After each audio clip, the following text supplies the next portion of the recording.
हाँ तो देखिए आज हम पढ़ने वाले हैं श्वसन।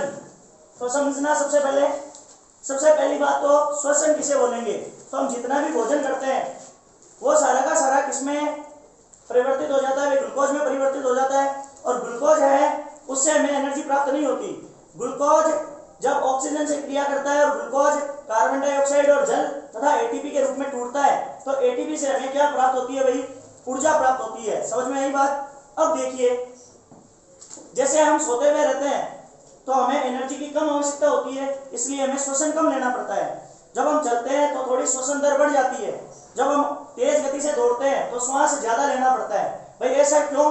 क्योंकि हमें ज्यादा ऊर्जा की आवश्यकता होगी तो हमें ऑक्सीजन ग्लूकोज के विखंडन की ज्यादा आवश्यकता होगी। और ग्लूकोज का विखंडन किसके द्वारा होता है भाई? ऑक्सीजन के द्वारा होता है। तो सबसे पहले देखिए, लिखिए आप, सभी सजीव श्वसन में ऑक्सीजन गैस लेते हैं।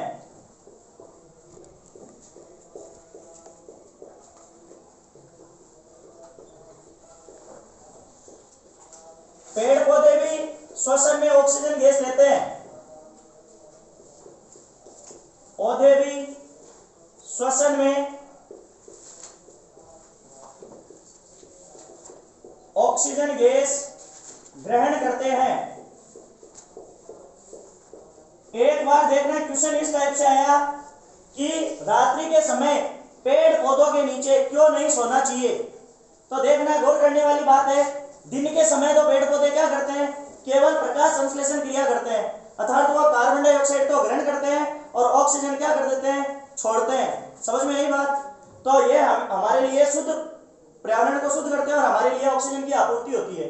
लेकिन रात्रि के समय क्या होता है, रात्रि के समय पेड़ पौधों में प्रकाश संश्लेषण क्रिया तो बंद हो जाती है, जबकि श्वसन क्रिया क्या रहती है भाई, चालू रहती है। तो श्वसन क्रिया चालू रहेगी तो वो छोड़ेंगे कौन सी, फिर कार्बन डाइऑक्साइड, और वो हमारे स्वास्थ्य के लिए हानिकारक है, इसलिए हमें पेड़ पौधों के नीचे नहीं सोना चाहिए। तो लिखो नोट, रात्रि के समय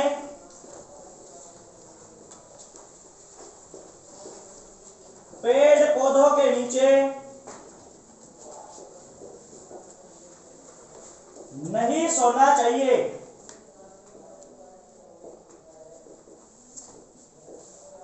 क्योंकि रात्रि में पेड़ पौधे केवल श्वसन क्रिया करते हैं,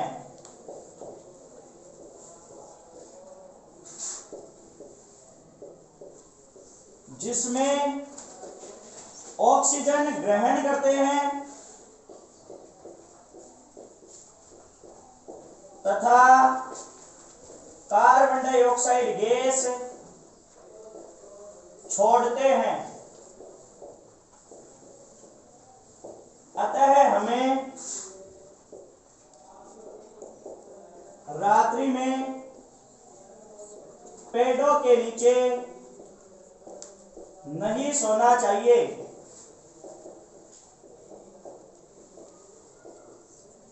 अब देखिए श्वसन किसे कहते हैं। तो ये देखो डेफिनेशन श्वसन की, सजीवों द्वारा या कोशिकाओं को कार्य करने के लिए ऊर्जा की आवश्यकता होती है।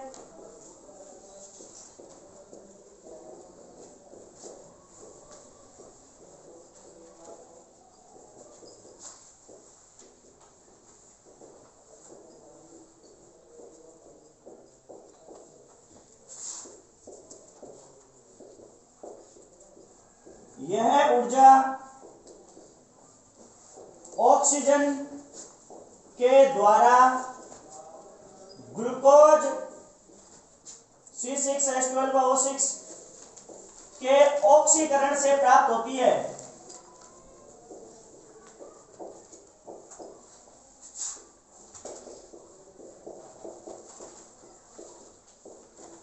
इस प्रक्रिया को श्वसन कहते हैं।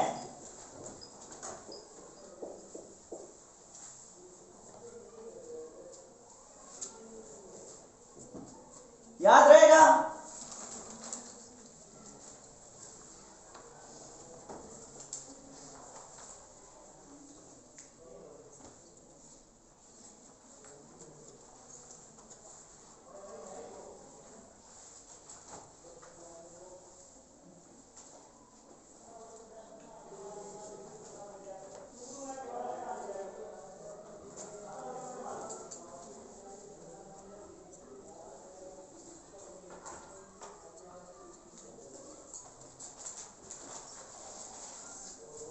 उतार लिया भाई। अब आगे लिखिए मानव श्वसन अभिक्रिया।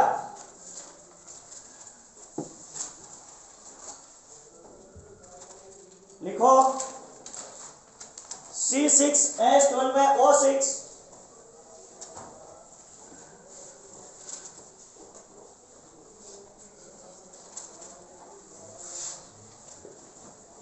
मानव श्वसन अभिक्रिया।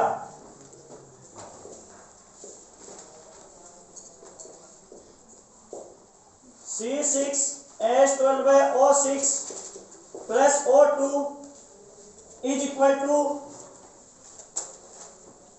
हम श्वसन में कौन सी गैस छोड़ते हैं भाई? कार्बन डाइऑक्साइड प्लस जल और एटीपी के रूप में ऊर्जा।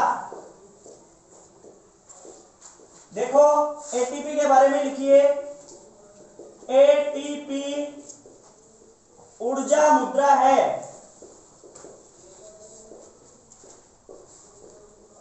इसका पूरा नाम एडिनोसिन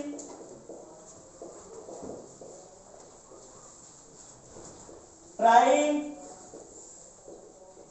फास्फेट है।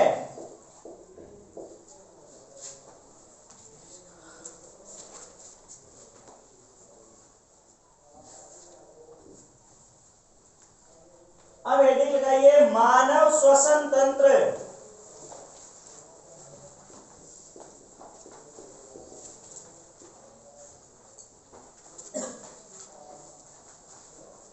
लिखो विभिन्न अंगों व मांसपेशियों का वह तंत्र,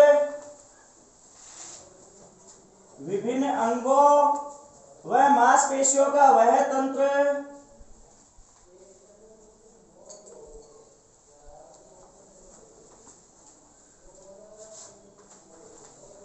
विभिन्न अंगों व मांसपेशियों का वह तंत्र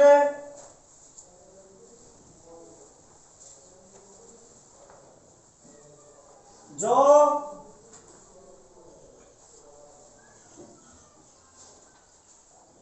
मानव की श्वसन क्रिया में सहायक है।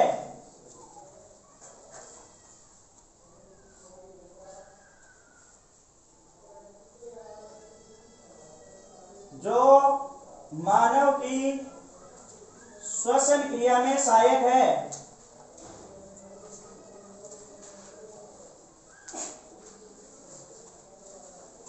श्वसन तंत्र कहलाता है।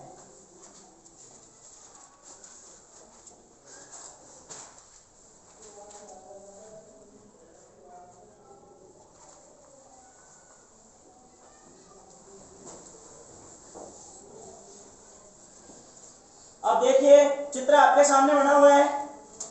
श्वसन तंत्र में सबसे पहला अंग नासिका या नाक, दूसरा हो गया भाई मुख, तीसरा देखना अपनी हो गई ग्रसनी, और फिर हो गया कंठ, या इसको अपन यहां बोल सकते हैं स्वर यंत्र।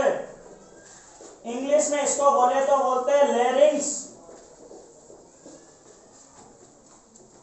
यह हो गई अपनी श्वास नली।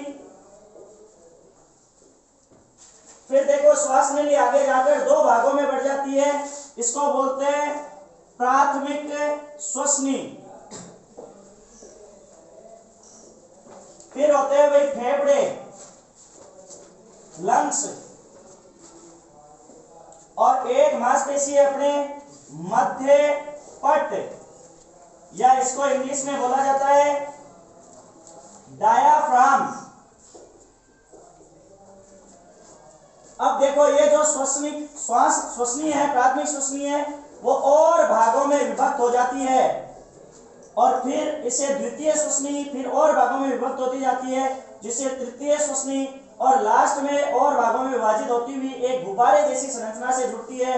इस गुब्बारे जैसी संरचना को बोलते हैं कुपिका। इंग्लिश में इसको बोलते हैं एलॉय व्हील। एलॉय व्हील नाम सुना है? नमोनिया रोग। नमोनिया रोग है वो इस कुपिका में सूजन आने के कारण या मवाद बनने के कारण होता है। समझ आई बात? तो देखिए, मानव श्वसन तंत्र को हम 3 भागों में बांट सकते हैं। लिखिए आप, मानव श्वसन तंत्र को 3 भागों में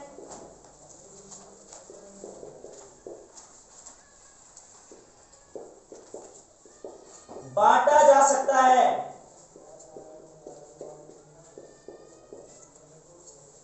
एक नंबर लगाकर लिखना ऊपरी श्वसन तंत्र, 2 नंबर लगाकर लिखना निचला श्वसन तंत्र और फिर 3 नंबर लगाकर लिखना श्वसन मांसपेशियां।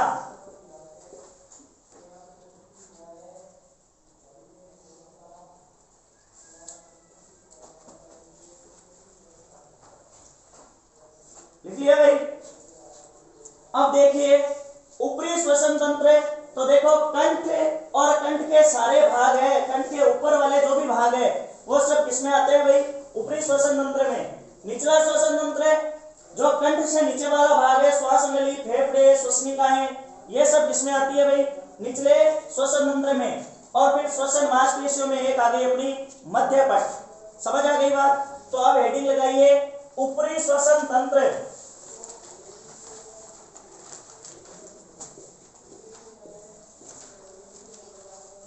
इसमें लिखना इस भाग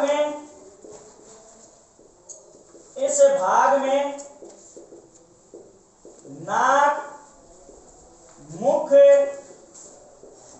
ग्रसनी व कंठ शामिल है या स्वर यंत्र शामिल है। अब देखिए एक एक अंगों के बारे में पढ़ते हैं। सबसे पहले पढ़ेंगे अपन किसके बारे में भाई?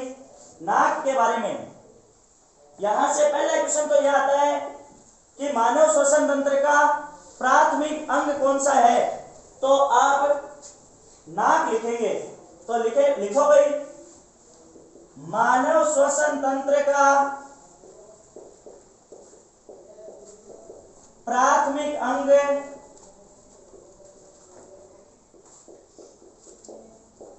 नाक है।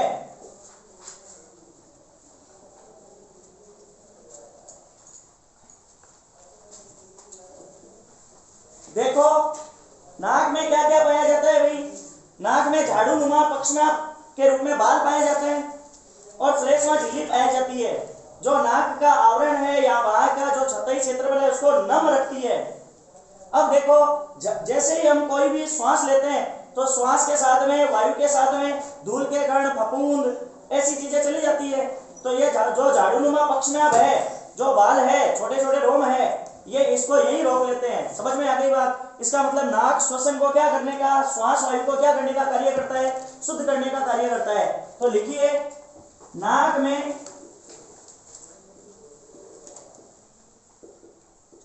झाड़ू नुमा पक्षनाभ के रूप में छोटे छोटे बाल पाए जाते हैं।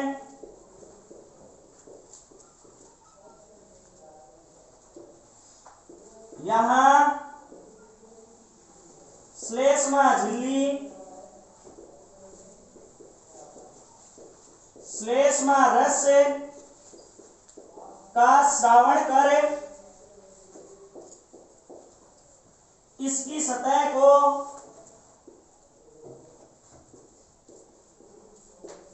नम रखती है।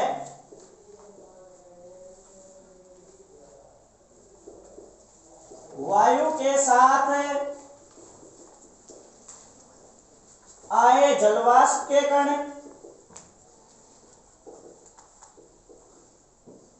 वायु के साथ आए जलवाष्प फफूंद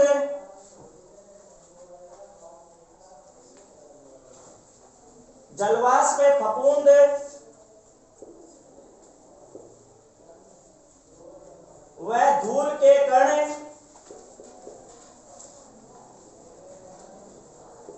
नाक में ही रुक जाते हैं। अतः नाक श्वास को शुद्ध करने का कार्य करता है।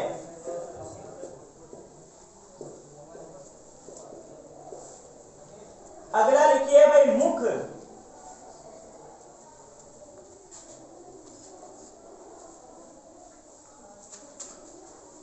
लिखो श्वसन तंत्र का द्वितीय अंग मुख है। नाक बंद होने की स्थिति में हम श्वास किससे लेते हैं भाई? मुख से लेते हैं। मुख में किसी भी प्रकार का शुद्धिकरण नहीं होता। मुख में किसी प्रकार का शुद्धिकरण नहीं होता है।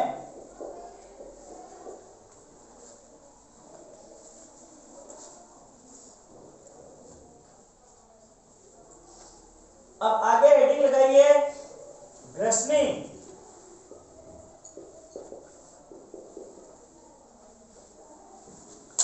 लिखो यह है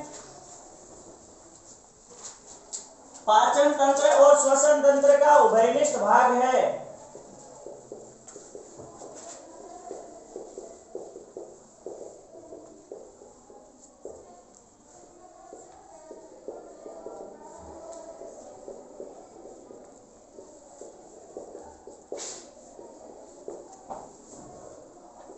यह है श्वास को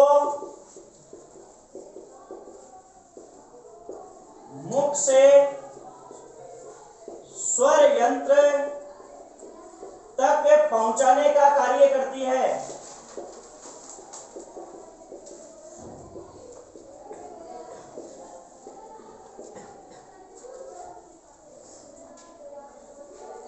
लिखो इसके अंतिम सिरे पर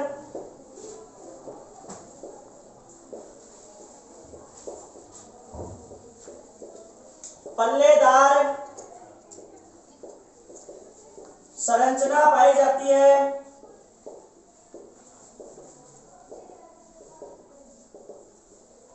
जिसे एपिग्लॉटिस कहते हैं। जिसे एपिग्लॉटिस कहते हैं।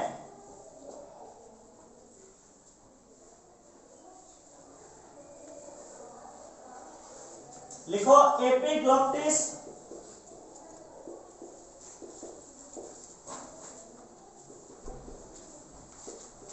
श्वास नाल में भोजन को जाने से रोकता है।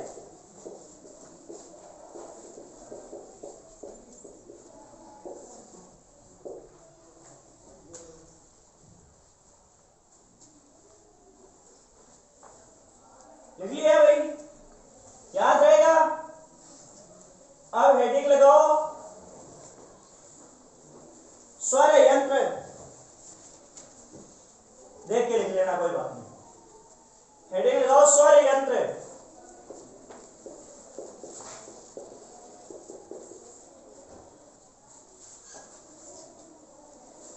लिखो यह है ग्रसनी और श्वास नली के मध्य पाया जाता है।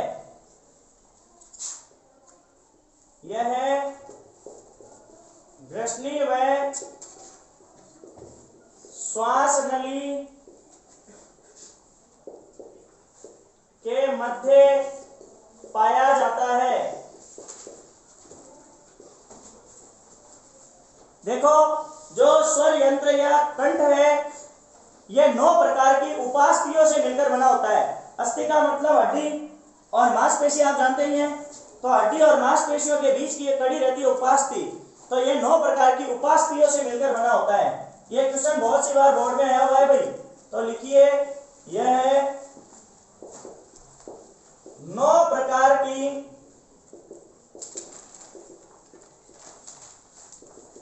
उपास्थियों से मिलकर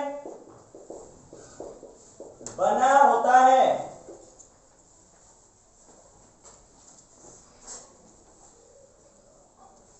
इसमें स्वर रज्जु पेशियां पाई जाती है।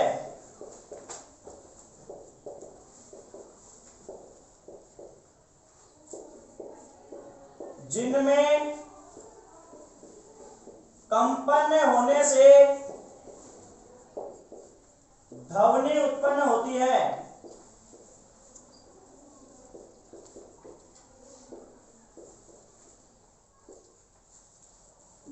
जिसमें कंपन होने से क्या उत्पन्न होती है भाई? ध्वनि उत्पन्न होती है। लिख लिया? याद रहेगा? अब हम कल निचले श्वसन तंत्र और मध्यपट श्वसन मांसपेशियों के बारे में चर्चा करेंगे।